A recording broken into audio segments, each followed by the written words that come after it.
오늘 저는 읽으신 본문의 말씀을 가지고 나의 어떠함보다 그의 뜻과 의도하심, 나의 어떠함보다 그의 뜻과 의도하심.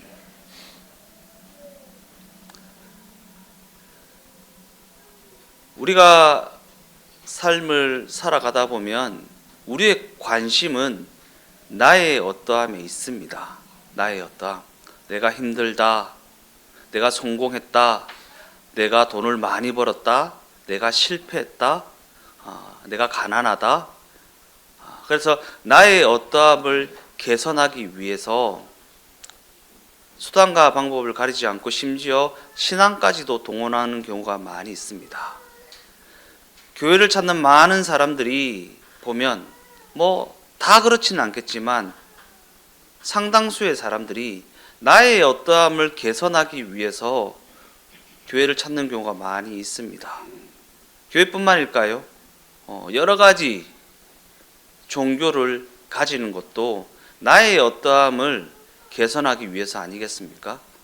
절에 가서 불공을 드리든 정한 수를 떠놓고 빌든 교회 가서 예배를 드리든 능력자, 초월자에게 잘 보여서 나의 어떠함을 어떻게 하면 개선해 볼까라고 하는 그러한 마음에서 종교 생활을 시작하는 경우가 얼마나 많이 있습니까?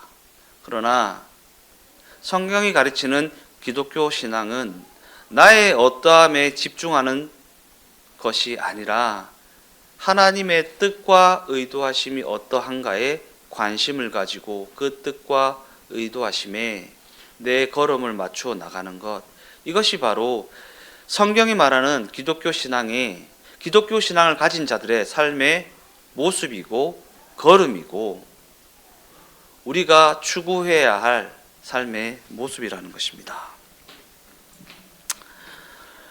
이와 같은 관점을 가지고 오늘 본문을 보니까 예수님이 사마리아 수가라 하는 동네를 찾아가서 우리가 사마리아 여인이라고 부르는 그 여인과 대화를 나누시고 그 여인에게 구원을 베푸시는 사건을 그리고 있습니다. 본문 1절 말씀입니다. 예수께서 제자를 삼고 세례를 베푸는 것이 요한보다 많다 하는 말을 바리새인들이 들은 줄을 주께서 아신지라. 제가 나누어드린 프린트물에 파란색으로 되어 있죠. 바리새인들이 들은 줄을 주께서 아신지라. 사장이 무슨 얘기를 하려고 하는지 이 문장 속에 담겨져 있습니다. 바리새인들이 들은 줄을 주께서 아신지라. 단서입니다. 우리는 이 구절을 그저 의미 없이 읽어나가는 경우가 많이 있습니다. 별로 중요해 보이지 않지 않습니까? 그러나 그럼에도 불구하고 이 구절은 우리가 주의를 기울여서 살펴보아야 하는 구절입니다. 왜냐하면 우리가 이 구절을 본문의 배경으로 알고 있지 아니하면 요한복음 4장이 우리에게 전하고자 하는 내용을 바르게 이해할 수 없기 때문입니다. 바리새인들이 들은 줄을 주께서 바리새인들이 듣고 있네? 이런 느낌입니다. 이렇게 막 대화를 나누는데 바리새인들이 이 얘기를 듣고 있네? 이런 관점으로 해서 이야기가 시작되고 있는 것입니다. 그러한 관점에서 요한복음 4장은 위치적으로도 배치되어 있는 위치적으로도 우리에게 중요한 메시지를 주고 있습니다. 요한복음 3장에는 니고데모 이야기가 기록되어 있고 이어지는 오늘 본문 요한복음 4장에는 사마리아 여인의 기사가 기록되어 있습니다. 니고데모 이야기를 한 다음에 사마리아 여인 이야기가 이어지고 있다. 염두에 두고 본문을 보아야 됩니다. 왜냐하면 요한복음 3장과 4장은 이 두 기사가 나란히 놓여서 중요한 대조를 이룸으로 말미암아 기독교 신앙의 본질을 이야기하고 있기 때문입니다. 니고데모와 사마리아 여인을 줄 세워서 나란히 이야기함으로 말미암아 니고데모와 사마리아 여인을 대조해서 이야기하고 있고 이 대조로 말미암아 기독교 신앙의 본질을 이야기하고 있다. 예수님의 수많은 행적들 가운데 왜 하필 니고데모 이야기와 사마리아 여인의 이야기를 3장과 4장에 연이어 기록하고 있는 것인가? 이는 니고데모가 예수님을 찾아온 이야기를 통하여 구원이 니고데모의 어떠함으로 말미암아 만들어진 결과가 아니라는 것, 곧 인간이 구원에 이르기 위해 기여할 수 있는 부분은 없다라는 부분을 분명히 하였습니다. 우리가 살펴보았죠. 니고데모 이야기들.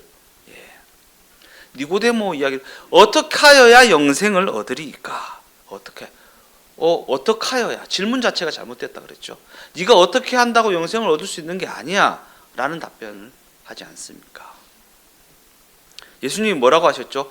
거듭나야 한다. 근데 거듭나는 것은 내가 어떻게 할 수 있는 부분이 아니지 않습니까? 거듭나게 하시는 분이 거듭나게 해주셔야 되는 거지 않습니까? 우리가 구원을 위해 할 수 있는 일이 없다면 구원은 과연 어떻게 얻을 수 있는 것인가? 구원 얻으려면 어떻게 해야 돼? 어떻게 하여야 영생을 얻을 수 있사옵나이까? 예수님은 이에 대하여 하나님이 세상을 이처럼 사랑하사 독생자를 주셨다. 네가 어떻게 하여야가 아니라 하나님이 독생자를 주셨다라고 이렇게 이야기하고 있는 것입니다. 하나님이 우리를 대신하는 죽음을 감당하러 오셨다는 것, 이것이 바로 니고데모 기사의 결론입니다. 어떻게 하여야 영생을 얻을 수 있습니까? 라는 질문에 하나님이 독생자를 주셨다. 하나님이 우리를 찾아오신 일, 일이 얼마나 구체적인 사건이고 얼마나 감격스러운 사건인지 더 깊이 설명하기 위해서 4장에서 사마리아 여인을 등장시키고 있는 것입니다. 3장 16절이잖아요. 3장에서 니고데모 이야기가 다루어지고 3장 16절에 하나님이 독생자를 주셨다라고 선언하시고 그 뒤에 사마리아 여인, 하나님이 독생자를 주셨다. 독생자가 우리를 찾아오셨다. 사마리아 여인의 얘기는 무엇입니까? 예수님이 사마리아 여인을 찾아가셨다. 이렇게 이어지는 것입니다. 구원을 받을 만한 자격도 없고 예수님을 원하지도 않았고 그 필요성조차 전혀 알지 못하였던 그 여인에게 예수님이 친히 찾아가셔서 구원을 베풀어 주시는 장면. 사마리아 여인의 이야기. 예수님을 찾아왔으나 냉대를 받았던 니고데모와 예수님이 친히 찾아가신 사마리아 여인의 이야기를 대조함으로 말미암아 하나님의 찾아오심이 무엇을 의미하는 것인지 우리에게 가르치고 있다라는 것입니다. 요한복음 3장 16절 말씀을 분기점으로 하여서 니고데모와 사마리아 여인의 대조를 이룬 장면을 성경은 의도적으로 연출하고 있는 것입니다. 의도적으로.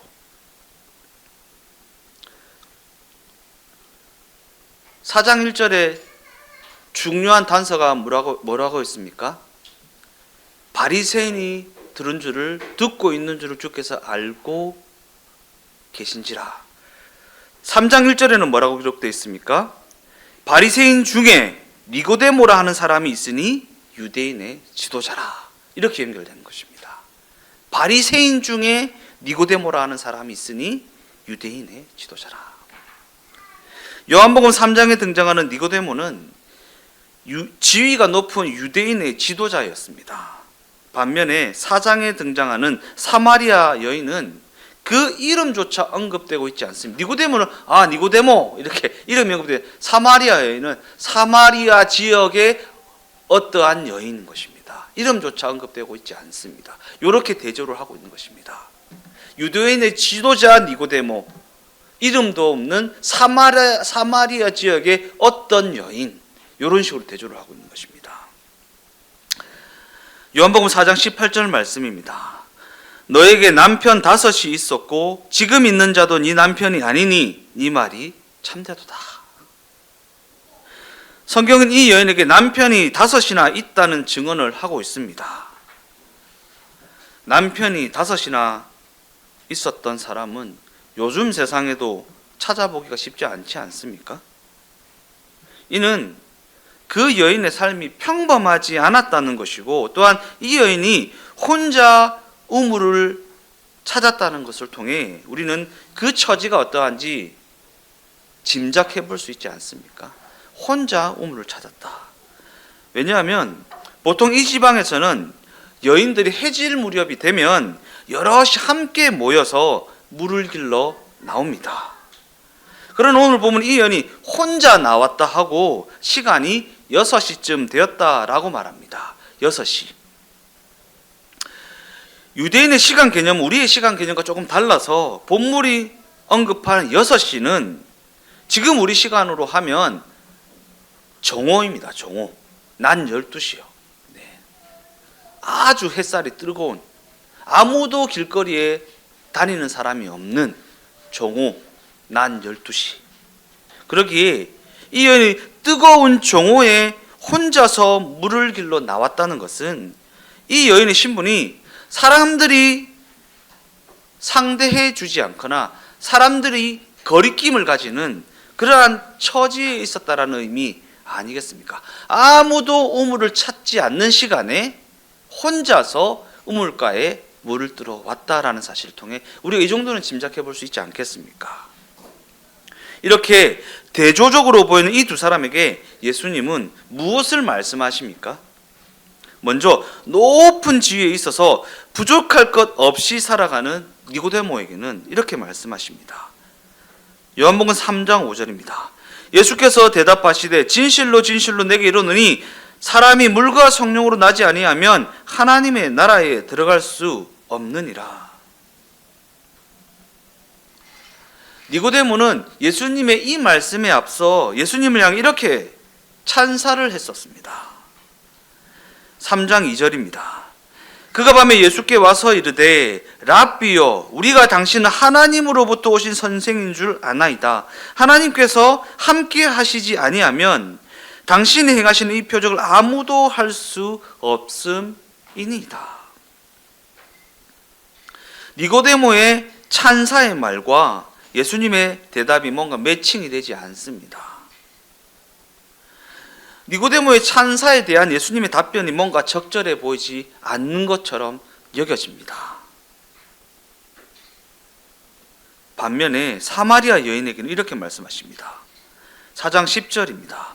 예수께서 대답하여 이르시되 네가 만일 하나님의 선물과 또 네게 물 좀 달라 하는 네가 누구인 줄 알았더라면 네가 그에게 구하였을 것이요 그가 생수를 너에게 주었으리라.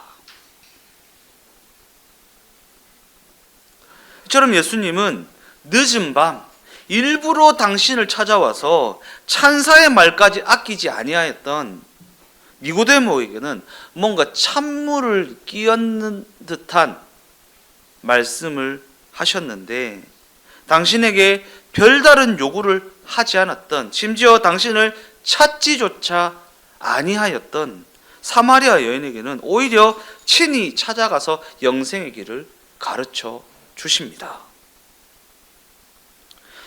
과연 성경은 이 이야기를 대조함으로 말미암아 우리에게 무슨 이야기를 하고 있는 것인가?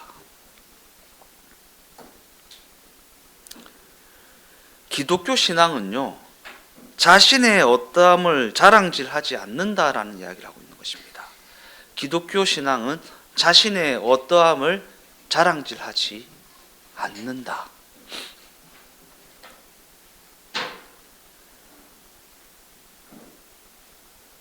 그리고 이와 같은 관점에서 요한복음 4장은 오늘 본문은 유대인들, 바리새인들을 향한 메시지라고 할 수 있습니다.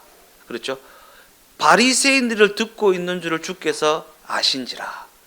바리새인들이 듣고 있네 라고 하면서 카메라가 이동하면 바리새인들이 듣고 있는 걸 하면서 이야기가 딱 시작되는 것입니다.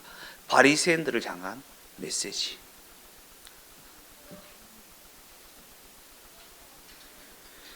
이 시대에 기독교 신앙을 가졌다는 자들이 바리새인과 너무나도 흡사하다라는 이야기를 하고 있는 것입니다. 자신의 어떠함으로 자기를 증명하려고 하는 바리새인들. 예.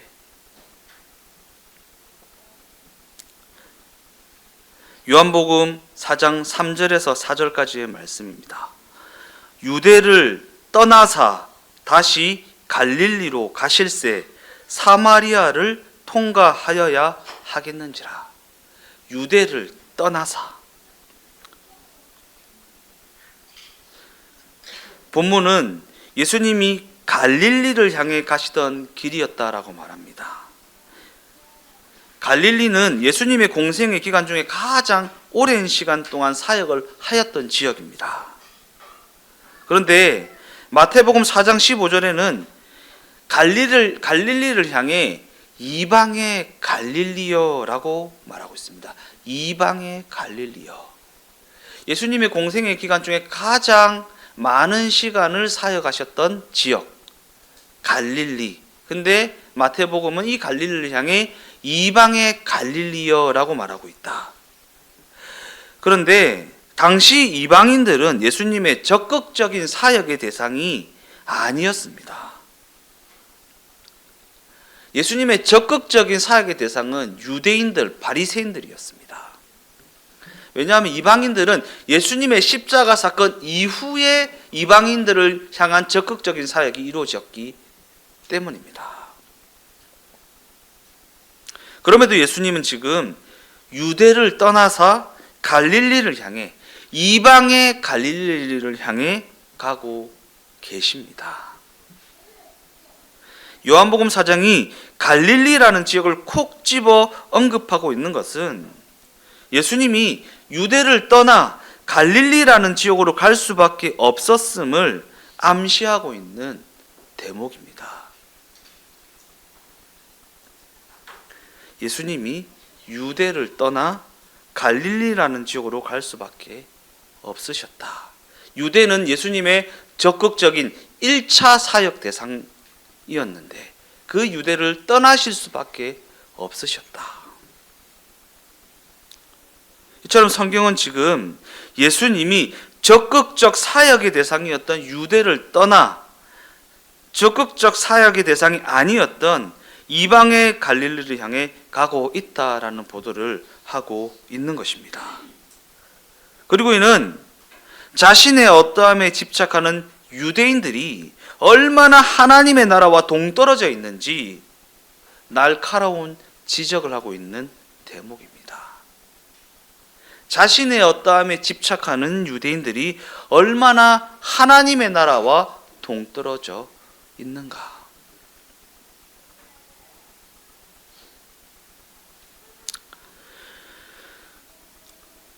이러한 이유에서 요한복음 3장은 유대인이었던 바리새인이었던 니고데모를 이야기하고 있는 것이고, 요한복음 4장은 아무것도 내세울 것이 없었던 사마리아 여인을 등장시키고 있는 것입니다.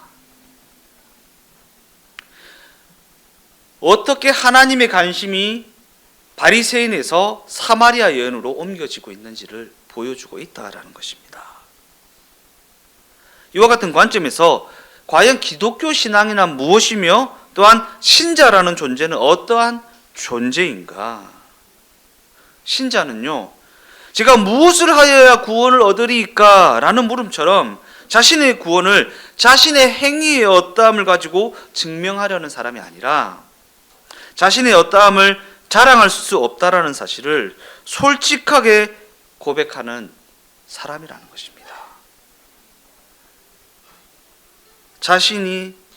자신의 어떠함을 자랑할 수 없다라는 사실을 솔직하게 고백하는 사람.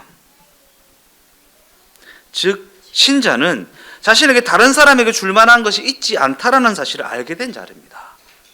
자신이 다른 사람에게 줄 만한 것이 자신에게 없다라는 것을 알게 된 자들이 신자입니다.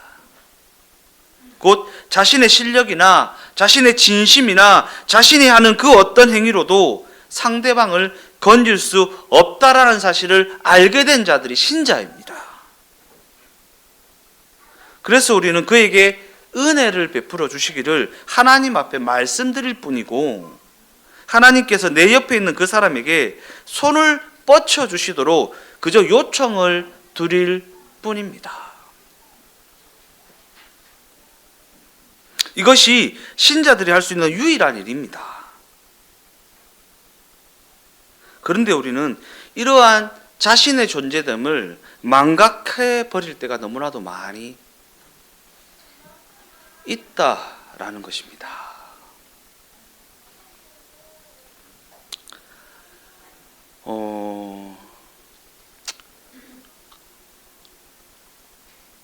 우리 교회가 박영선 목사님의 말씀을 굉장히 닮은 말씀을 선포하고 있지 않습니까? 최근에 뉴스를 통해 접하신 분도 있으실 테고 매스컴에서 떠도는 얘기들이 있는데, 뭐 박영선 목사님이 교회에 100억을 요구했다, 40억을 요구했다, 뭐 이런 얘기 막 뉴스에서 막 떠돌고 있습니다. 근데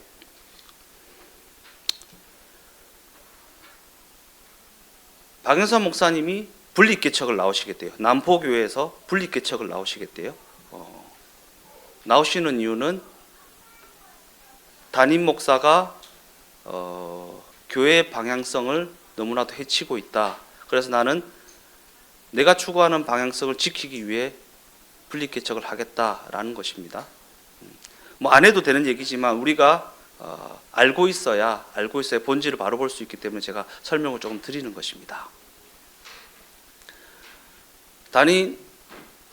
박영선 목사님의 후임 담임 목사님이 그러셨대요.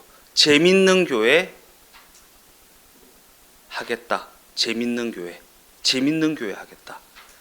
근데 박영선 목사님은 남포교회는 본인이 설립자지 않습니까? 남포교회는 본문 설교를 하는 대한민국의 유일한 교회로서의 정체성을 지켜야 한다. 그래서 이 방향성을 지키지 않을 거면 나는 나가겠다. 그래서 제가 그 기사를 들으면서 그런 상상을 해보았습니다. 상상이에요, 상상. 내가 나중에 주동현교회 원로 목사가 되어서 후임 목사가 들어왔는데, 제가 주동현교회를 개척하면서 세웠던 이 방향성을 버리고 재밌는 교회가 뭔지 아세요? 재밌는 교회? 재밌는 교회를 하겠다. 연예인 데려다가 설교하고 전도축제하고, 재밌는 교회, 그런 교회 하겠다는 거예요. 재미없는 교회, 본문 강해 설교하는 그런 교회 하지 않겠다라는 것입니다. 그러면 저도 나갈 것 같아요. 주동현 교회의 방향성을 놓치고 하겠다 하면, 그래 해라, 네가 담임 목사니까 해라. 그래 나는 나오겠다. 근데 40억을 요구하셨대요. 사람들은 와 40억 목사님 말이 되십니까? 40억을 요구하시는 게. 서울의 아파트 값이 얼마예요? 30평짜리 아파트 값 얼마예요? 30억이에요. 30억이에요. 그냥 나 나가서 교회 할 테니까 교회 한 칸만 만들어줘, 이 말입니다. 교회 한 칸만 만들어줘, 이 말입니다. 근데 사람들 와 박영선 목사님이 40억이나 요구했다고 이렇게 얘기합니다. 아파트 한 칸에 30억이에요. 서울에는.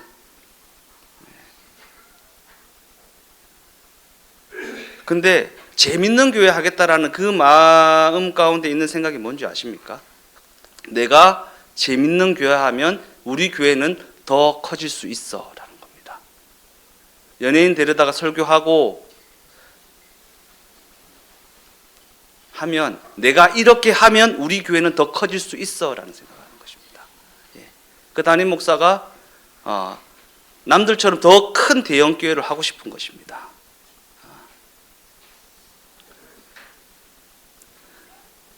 그 마음 가운데 내가 어떻게 하면 달라질 수 있어 라는 생각을, 하나님의 뜻과 의도하심에는 관심이 없고 내 어떠함에, 내 노력에 내가 이렇게 하면 이렇게 될 거야, 저렇게 하면 저렇게 될 거야, 그 생각 속에는 하나님의 뜻과 의도하심이 없는 것입니다.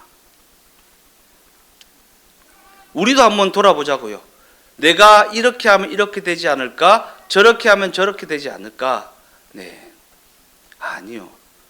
하나님의 뜻과 의도하심을 볼 수 있어야 됩니다. 나의 어떠함이 아닌 그의 뜻과 의도하심을 볼 수 있어야 합니다.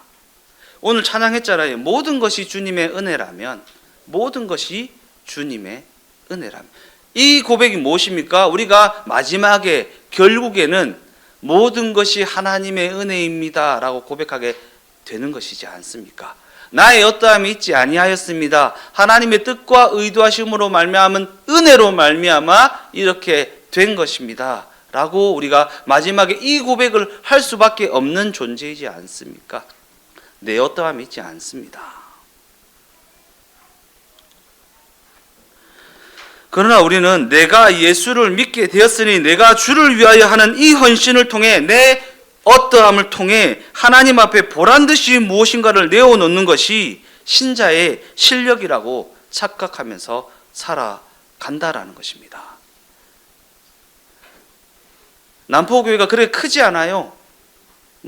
제가 세어본 건 아니지만 그냥 한 1000명, 2000명 되나요? 근데 10,000명, 20,000명 교회가 하고 싶은 겁니다. 10,000명, 20,000명 교회가 하고 싶은 것입니다. 시대적 대형 교회를 하고 싶은 것입니다. 우리가 이런 것에 마음을 뺏기지 말자고요. 내 상황을 개선하고 내 환경을 개선하고 나의 어떠함을 더 개선하기 위해서 하나님을 동원하는 일을 하지 말자고요. 하나님의 뜻과 의도하심을 분별해서 그 뜻과 의도하심에 내 걸음을 맞추어 나가는 2026년이 되었으면 좋겠다라는 것입니다.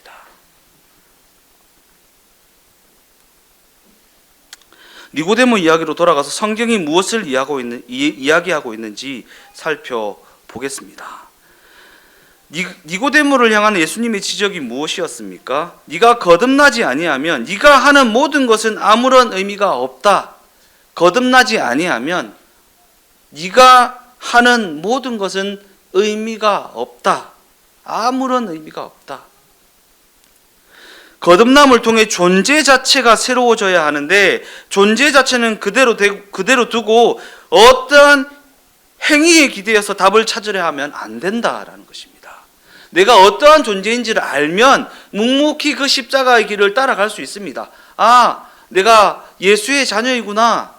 예수님의 길을 따라갈 수밖에 없는 존재이구나. 힘들지만 어렵지만 고달프지만 알아주는 사람 아무도 없지만 그 길을 따라가야만 하는 존재이구나 라는 것을 알게 되면 자기 존재됨으로 말미암아 그 길을 묵묵히 걸어갑니다.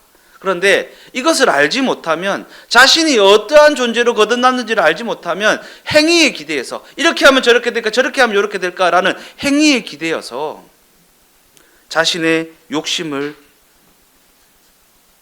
채우려 한다. 내 행위에 기대어서 답을 찾으려 하면 안 됩니다. 하나님, 기도를 요만큼 하면 들어주시겠습니까? 저만큼 하면 들어주시겠습니까? 내가 전도를 이만큼이나 하면 하나님께서 내 소원을 들어주시겠습니까? 라는 식으로 내 행위에 기대어서 답을 찾으려고 하면 안 된다라는 것입니다.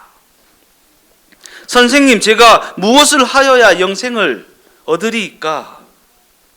신자는 자기 행위 증명을 가지고 하나님의 능력을 끌어와서 자신의 욕심을 채우는 자들이 아니라는 사실을 명심하고 또 명심해야 됩니다.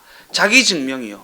내가 하루에 3시간씩 기도했잖아. 내가 40일 금식 기도를 했잖아. 내가 헌금을 분에 넘치는 헌금을 했잖아. 라는 내 자기 증명을 가지고 하나님의 능력을 끌어와서 내 욕심을 채우는 짓을 하면 안 된다. 왜냐하면 신자는 자신의 어떠함을 가지고 하나님의 능력을 동원하는 자들이 아니라 하나님의 뜻과 의도하심이 어떠한가에 관심을 가지고 그 뜻에 내 걸음을 맞추어 나가는 자들을 성경은 신자라고 말하고 있기 때문입니다. 더 나아가 신자는 하나님의 그 뜻과 의도하심에 걸음을 맞추어 나감으로 말미암아 하나님의 영광을 드러내는 자들이기 때문입니다. 내 영광이 아니고요, 하나님의 영광이요.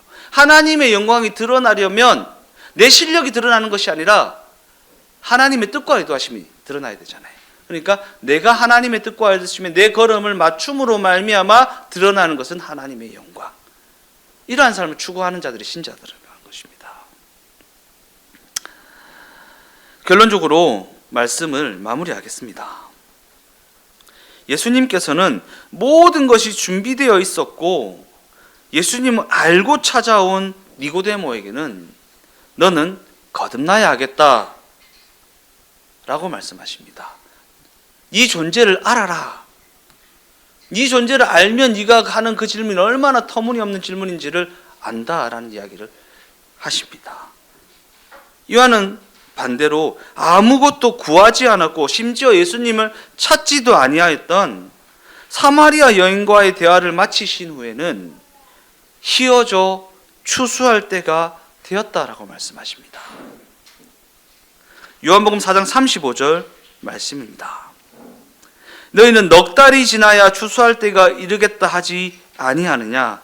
그러나 나는 너희에게 이르노니 너희 눈을 들어 밭을 보라. 휘어져 추수하게 되었도다. 이 말씀은 예수님이 사마리아 여인과의 대화를 마치신 직후에 하신 말씀입니다. 모든 것이 준비된 것 같이 보이는 바리새인 니고데모에게는 네가 이 존재를 알라, 거듭나야 하겠다라고 말씀하시고, 우리 눈이 보기에 부족하기 그지없어 보이는 그 여인에게는 휘어져 추수할 때가 되었다라고 말씀하십니다. 예수님이 이 엇갈린 반응을 이해하시겠습니까? 성경이 왜 이렇게 이야기하고 있는지 이해를 하시겠습니까? 가장 중요한 사실은 우리 모두가 사마리아 여인과 같은 자리에서 구원을 얻었다라는 것. 여기 니고데모처럼 준비되어진 사람이 어디 있습니까?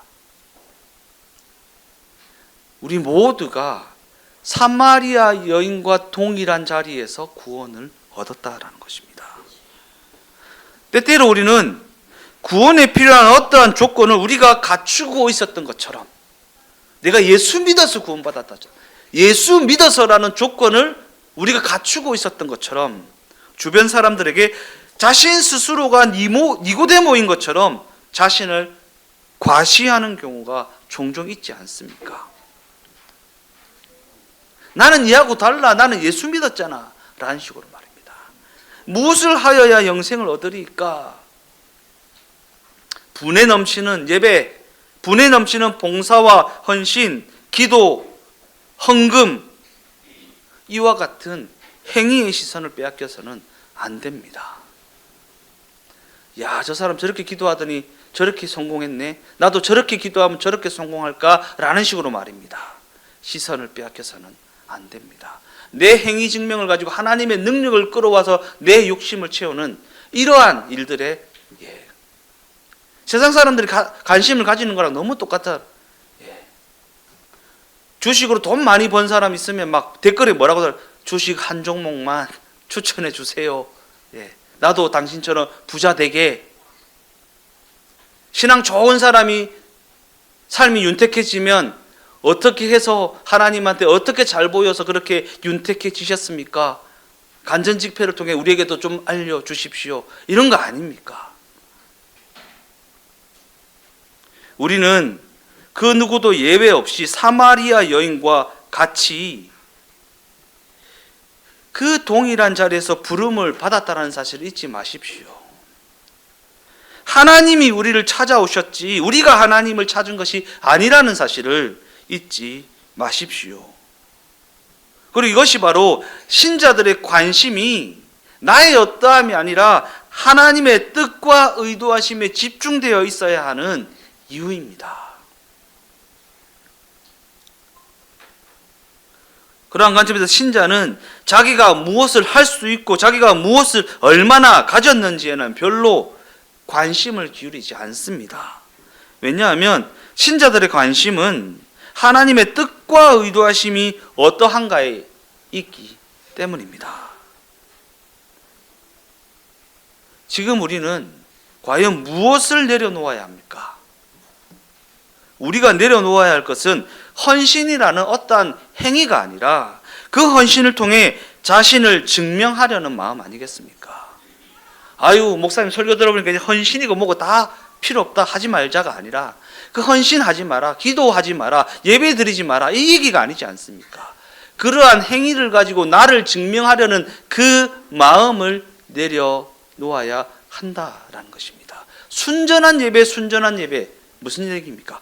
이 마음을 내려놓고 드리는 예배가 순전한 예배 아니겠습니까? 하나님 앞에 진짜 순전한 예배를 올려드릴 수 있는 우리가 되어졌으면 좋겠습니다.